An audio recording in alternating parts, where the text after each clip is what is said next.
Rapunzel. Once upon a time, there lived a man and his wife who were very unhappy because they had no children. These good people had a little window at the back of their house which looked into the most lovely garden full of all manners of beautiful flowers and vegetables. But the garden was surrounded by a high wall and had no one dared to enter it, for it belonged to a witch of great power who was feared by the whole world. One day, the woman stood at the window overlooking the garden and saw there a bed full of finest rampion. The leaves looked so fresh and green that she longed to eat them. The desire grew day by day, and just because she knew she could not possibly get any, she pined away and became quiet. She pined away and became quite pale and wretched. Then her husband grew alarmed and said,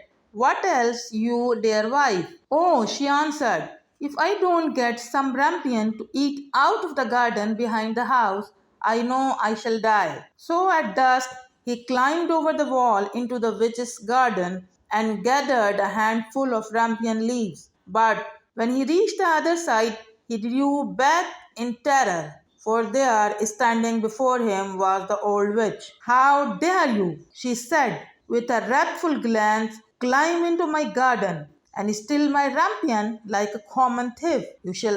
You shall suffer for your foolhardiness." "Oh," he implored, "forgive me. Necessity alone drove me to the deed. My wife saw your rampion from her window and conceived such a desire for it that she would certainly have died if her wish had not been gratified." Then the witch's anger was a little appeased, and she said, "If it is as you say, you may take as much rampion away with you as you like, but on one condition only, that you give me the child your wife will shortly bring into the world. All shall go well with it, and I will look after it like a mother." The man, in his terror, agreed to everything she asked, and as soon as the child was born, the witch appeared, and having given it the name of Rapunzel, which is the same as Rampion, she carried it off with her, insensitive to the parents' grief. Rapunzel was the most beautiful child under the sun. When she was 12 years old, the witch shut her up in a tower in the middle of a great wood, and the tower had neither stairs nor doors, only high up at the very top a small window. When the old witch wanted to get in, she stood underneath and called out, "Rapunzel, Rapunzel, let down your golden hair." For Rapunzel had wonderful long hair, and it was as fine as the spun gold.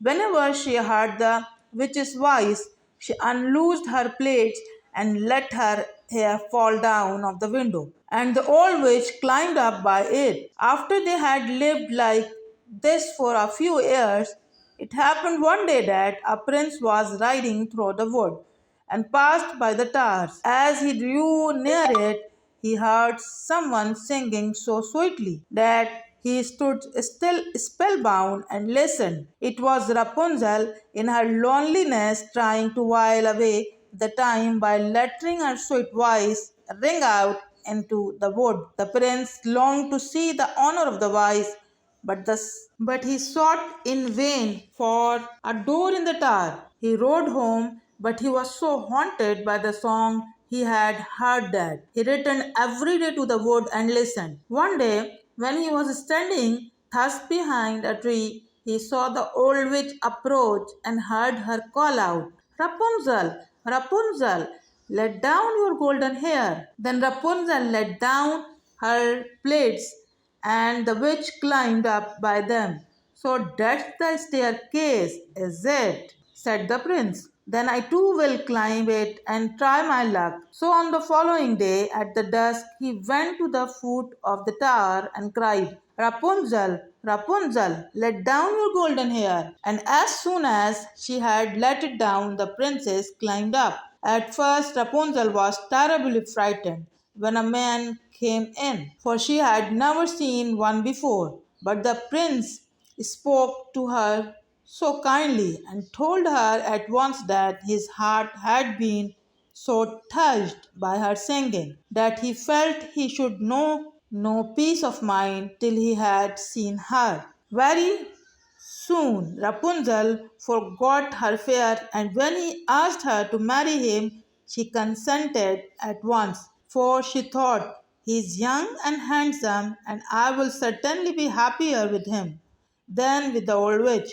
So she put her hand in his and said, yes, I will gladly go with you. How am I to get down out of the town? Every time you come to see me, you must bring a skein of silk with you, and I will make a ladder of them. And when it is finished, I will climb down by it, and you will take me away your horse. They arranged that till the ladder was ready. He was to come to her every evening because the old woman was with her during the day. The old witch, of course, knew nothing of what was going on, till one day Rapunzel, not thinking of what she was about, turned to the witch and said, how is it, good mother, that you are so much harder to pull up than the young prince? He is always with me in a moment. Oh, you wicked child, cried the witch. What is this I hear? I thought I had hidden you safely from the whole world, and in spite of it, you have managed to deceive me.